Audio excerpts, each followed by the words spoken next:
Vande Bharat train ഇറങ്ങിയിട്ട് 2 കൊല്ലത്തിന് മേലായി. പക്ഷേ വന്ദേ ഭാരതിൽ ഇതുവരെ കയറാൻ വേണ്ടി സാധിച്ചിട്ടില്ല. ഒരുപാട് നാളായിട്ടൊരാഗ്രഹം ഉണ്ടായിരുന്നു വന്ദേ ഭാരതിലൊന്ന് കയറണമെന്ന്. ഇപ്പോൾ എന്നെക്കാളും കൂടുതൽ എൻ്റെ മകനാണ് ആഗ്രഹം. അപ്പോൾ അവനെ കൊണ്ട് കാസർഗോഡത്തേക്കൊരു 2 ടിക്കറ്റ് ബുക്ക് ചെയ്ത് അങ്ങനെ ഞങ്ങൾ വന്ദേ ഭാരതിൽ പോകാൻ വേണ്ടി തീരുമാനമെടുത്തു. ഇപ്പം നേരത്തെ കിടന്ന വന്ദേ ഭാരത് 8 ബോഗിയുള്ള ബ്ലൂ കളർ വന്ദേ ഭാരതായിരുന്നു. ഇപ്പം 8 ബോഗി മാറ്റിയിട്ട് ഇപ്പം 20 ബോഗിയാണ്, 16 ബോഗിയാണ് ഇപ്പോൾ ആക്കുന്നത്. വെച്ചാൽ അത്രയ്ക്ക് കേരളത്തിന് ഏറ്റവും കൂടുതൽ ആൾക്കാർ കിട്ടുന്നത് കേരളത്തിലുള്ള വന്ദേ ഭാരതിൽ. ഏറ്റവും കൂടുതൽ വിജയിച്ചത് കേരളത്തിലുള്ള വന്ദേ ഭാരത് എന്നാണ് അറിയാൻ കഴിഞ്ഞത്. കാരണം ടിക്കറ്റ് ചാർജ് തന്നെ മെയിൻ. മറ്റുള്ള സംസ്ഥാനത്തൊക്കെ ഇത്രയും ടിക്കറ്റ് ചാർജ് കൊടുത്തുള്ള പോകാനുള്ളൊരു ബുദ്ധിമുട്ട് കാരണമാണ്. കേരളത്തിൽ അത് നോക്കില്ല, കാശ് കൊടുത്ത് ഒന്ന് പോകാൻ. ഇപ്പം നമ്മളങ്ങനെ തീരുമാനിച്ച് വന്ദേ ഭാരതിൽ കയറി ഒന്ന് യാത്ര ചെയ്യാമെന്ന് ഒരുപാട് നാളത്തെ ആഗ്രഹമാണ് വന്ദേ ഭാരത് ഇറങ്ങിയ ശേഷം. എൻ്റെ മോനാണ് ഏറ്റവും കൂടുതൽ ആഗ്രഹിച്ചത്. അങ്ങനെ വന്ദേ ഭാരത് ഞങ്ങൾ C5 ബോഗിയാണ് ഞങ്ങൾക്ക്. C5ൽ 43, 44 സൈഡ് സീറ്റാണ്, 2 സീറ്റ്. ഒരു ട്രോയിൽ തന്നെ 5 സീറ്റാണ്. അതിൽ 2 സീറ്റിലെ ട്രോയിലാണ് ഞങ്ങൾക്ക് കിട്ടിയത്. പുള്ളിക്കാരന് ഭയങ്കര എക്സൈറ്റ്മെൻറ്റാണ്. അപ്പോൾ എനിക്കും ഭയങ്കര ഇഷ്ടപ്പെട്ടു വന്ദേ ഭാരതിനകത്ത് കാര്യമാണ്. അപ്പോൾ ധാരാളം യാത്ര ചെയ്യുന്ന ഒരാളാണ് ഞാൻ ഈ ട്രെയിനിൽ. അപ്പോൾ കൂടുതലും ട്രെയിനിൽ യാത്ര ചെയ്യണതാണ് എനിക്ക് ഏറ്റവും ഇഷ്ടം.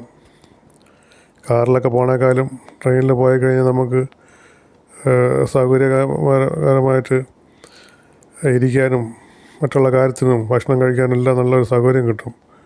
അങ്ങനെ വന്ദേ ഭാരത് തിരഞ്ഞെടുത്ത് ഒരു യാത്ര, അവധി ദിവസമുള്ളൊരു യാത്ര ഞായറാഴ്ച ദിവസം തിരഞ്ഞെടുത്തു. ഇങ്ങനെ സീറ്റിൽ നമ്മൾ മുകളിൽ ബാഗെല്ലാം വെച്ച്, ആൾക്കാരൊക്കെ വരുന്നതേ ഉള്ളൂ. രാവിലെ 5:15 തിരുവനന്തപുരത്ത് നിന്ന് സ്റ്റാർട്ട് ചെയ്യണത്. തിരുവനന്തപുരത്ത് 5:15 സ്റ്റാർട്ട് ചെയ്തിട്ട് 1:15 മണിയാകുമ്പോഴത്തേക്ക് കാസർഗോഡ് പിടിക്കും. അപ്പോൾ ഇതിനിടയ്ക്ക് മൊത്തം തിരുവനന്തപുരം വിട്ട് കഴിഞ്ഞാൽ 10 സ്റ്റേഷൻ. 10ാമത്തെ സ്റ്റേഷനിൽ കാസർഗോഡ് എത്തും.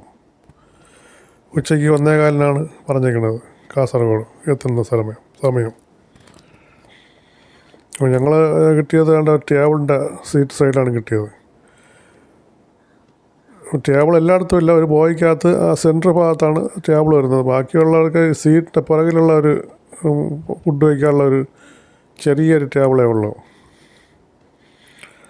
ഇപ്പോൾ രാവിലെ പത്രമൊക്കെ തന്ന്, ഒരു കുപ്പി ചെറിയ വെള്ളം എല്ലാവർക്കും തന്നു. അതൊക്കെ ഫ്രീ ആയിട്ടാണ് തന്നെന്നാണ് പറയുന്നത്.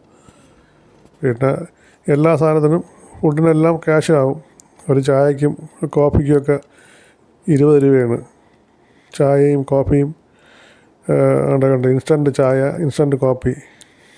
അപ്പോൾ ആദ്യം പുള്ളിക്കാരത് കൊണ്ടുവന്നിട്ട് പുറകിലെ ഒരാൾ ഫ്ലാസ്കിൽ വെള്ളമായിട്ട് വരും. ആ ഫ്ലാസ്കിൽ വെള്ളം ഒഴിച്ച് ചൂടുവെള്ളം ഒഴിച്ച് നമ്മളിതിനെ പൊട്ടിച്ച് അതിനകത്തിട്ട് കണ്ട് ഈ സ്റ്റിക്കിട്ട് കറക്കണം. ഒരു ബിസ്ക്കറ്റും തരും. അതിനാണ് 20 രൂപ. അപ്പോൾ ഞങ്ങൾ 2 കോഫി ഓർഡർ ചെയ്ത്, ഫുഡ് ഓർഡർ ചെയ്തത്, ചെറിയ ഇടിയപ്പം, 3 പീസ് ഇടിയപ്പം, മുട്ടക്കറി, പിന്നെ കടലക്കറിയുണ്ട്, പിന്നെ ഒരു ജ്യൂസ്, പിന്നെ ചോക്കോ പൈ, പിന്നെ ഹാൻഡ് സാനിറ്റൈസറുണ്ട്. ഇത്രയും കൂടെ 140 രൂപയാണ് വില. അപ്പോൾ ഞാനും മോനും കൂടെ 2 ഇത് ഓർഡർ ചെയ്ത്, 2 പ്ലേറ്റ് ഓർഡർ ചെയ്ത്.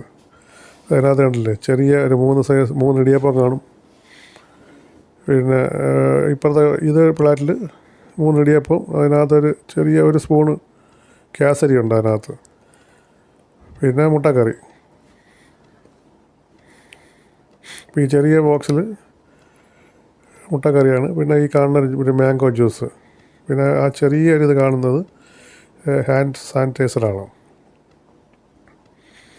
ഇപ്പോൾ ഞങ്ങൾക്ക് കഴിക്കാനുള്ള സൗകര്യമുണ്ട്. സൗകര്യം എന്ന് വെച്ചാൽ ടേബിൾ ഇങ്ങനെ വിശാലമായിട്ട് സെൻട്രൽ ഭാഗത്താണ് ടേബിൾ വരണം ഓരോ ബോഗിയുടെ. ആ ടേബിളുള്ള ഭാഗത്താണ് എനിക്ക് കിട്ടിയത്. അതൊരനുഗ്രഹമായി. ഇപ്പോൾ ധാരാളം ഒറ്റ സീറ്റ് പോലും ഒഴിവില്ല. ഫുള്ളാണ് വന്ദേ ഭാരത്. അങ്ങനെ എൻജോയ് ആയിട്ട് പോയിരിക്കുകയാണ്.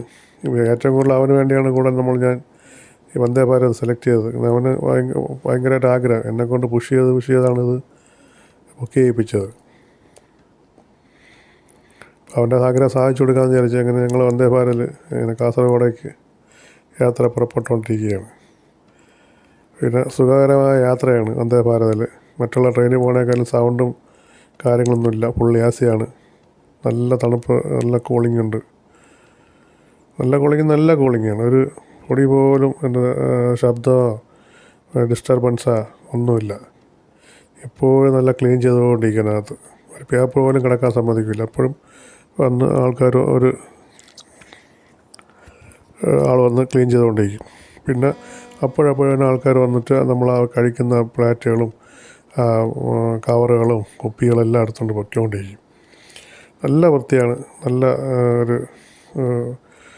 ഒരു സ്മെല്ലോ അഴുക്ക സ്മെല്ലോ ഒന്നുമില്ല.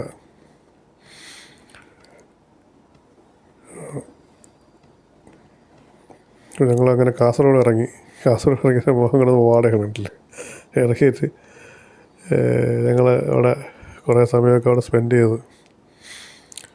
പിന്നെ കാസർഗോഡ് സ്പെൻഡ് ചെയ്തിട്ട് പിന്നെ ഞങ്ങൾ അടുത്ത ട്രെയിന് ബുക്ക് ചെയ്തിരുന്നു. അത് വന്നിട്ട് അവിടുന്ന് 3:30 മണിക്കാണ് ആ ട്രെയിന് വന്നത്. പിന്നെ അതിൽ കയറി തിരികെ ട്രിവാൻഡ്രത്തേക്ക് വന്നു.